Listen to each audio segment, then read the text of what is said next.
A day in a life ng isang mother of two lovely daughters na Tagaluhob. Morning edition! Morning mga mare! Sa'yo na po mata si mamay. Kay Aaron, magdiga mo.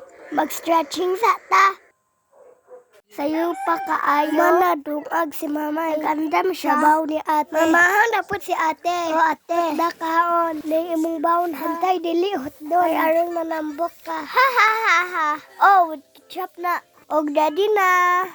Mamukot na sa ate. Kay Aaron pretty. Wow! Very nice. Yara natug pa. Mato na sa ate. Hato na siya ni mamay. Wala ko kakayo. Papa ka! Abot na si ate sa school. Bye ate.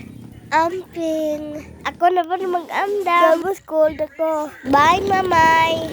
Aw, bye Yara. Ug maura to. Salamat sa pagtanda. Bye!